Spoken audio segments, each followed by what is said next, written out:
ഉത്തര മലബാറിലെ പ്രമുഖമായ ചീമേനി വിഷ്ണുമൂർത്തി ക്ഷേത്രത്തിലെ കളിയാട്ട മഹോത്സവം മെയ് 5 മുതൽ 15 വരെ തീയതികളായി നടക്കും. തെക്കൻ കർണാടകയിൽ നിന്നും വടക്കേ മലബാറിൽ നിന്നുമായി 2 ലക്ഷത്തോളം ഭക്തർ ദർശനത്തിനെത്താറുള്ള കളിയാട്ടത്തിനുള്ള ഒരുക്കങ്ങൾ പൂർത്തിയായതായി ക്ഷേത്ര ഭാരവാഹികൾ വാർത്താ സമ്മേളനത്തിൽ അറിയിച്ചു.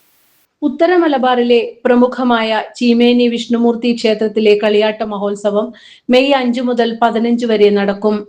10 ദിവസം നീളുന്ന മഹോത്സവത്തിൽ ദർശനത്തിന് എത്തുന്ന ഭക്തർക്കുള്ള അടിസ്ഥാന സൗകര്യങ്ങൾ വർദ്ധിപ്പിച്ചതായും ഭാരവാഹികൾ പറഞ്ഞു. മെയ് 3 വൈകുന്നേരം കലവറ നിറയ്ക്കൽ ഘോഷയാത്ര നടക്കും.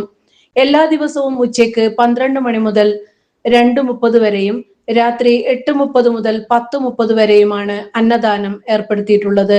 ആരോഗ്യ വകുപ്പിന്റെ സഹായത്തോടെ 24 മണിക്കൂറും സേവനം ലഭിക്കുന്ന ഹെൽപ്പ് ഡെസ്ക് ക്ഷേത്ര പരിസരത്തുണ്ട്. ഡോക്ടർമാരുടെ സേവനവും ഉറപ്പുവരുത്തിയിട്ടുണ്ട്. ശുദ്ധീകരിച്ച കുടിവെള്ള വിതരണത്തിനും പ്രത്യേക കൗണ്ടർ ഏർപ്പെടുത്തിയിട്ടുണ്ട്.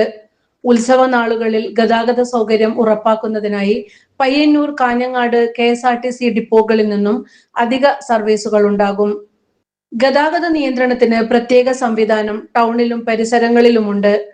ക്രമസമാധാന പാലനത്തിന് മുഴുവൻ സമയ പോലീസ് സേവനവുമുണ്ട്. സുരക്ഷാ ക്രമീകരണത്തിനായി ടീം എമർജൻസി കേരളയുടെ റെസ്ക്യൂ ഫോഴ്സും സന്നദ്ധ സേവനത്തിനുണ്ട്. നാട്ട് പരദേവതയായ ശ്രീ വിഷ്ണുമൂർത്തി, രക്തേശ്വരിയായ രക്തചാമുണ്ഡി എന്നിവയാണ് ക്ഷേത്രത്തിലെ പ്രധാന തെയ്യക്കോലങ്ങൾ. നാട്ടു പരദേവതയായ ശ്രീ വിഷ്ണുമൂർത്തി, രക്തേശ്വരിയായ രക്തചാമുണ്ഡി എന്നിവയാണ് ക്ഷേത്രത്തിലെ പ്രധാന തെയ്യക്കോലങ്ങൾ. മെയ് 5 രാത്രി 8 മണിക്ക് വിഷ്ണുമൂർത്തിയുടെയും 10 മണിക്ക് രക്തചാമുണ്ഡിയുടെയും തോറ്റങ്ങൾ തിരുസന്നിധിയിലെത്തും. മെയ് 6 രാവിലെ 9 മണിക്ക് രക്തചാമുണ്ഡിയും 12 മണിക്ക് വിഷ്ണുമൂർത്തിയും അരങ്ങിലെത്തി ഭക്തർക്ക് അനുഗ്രഹം നൽകും.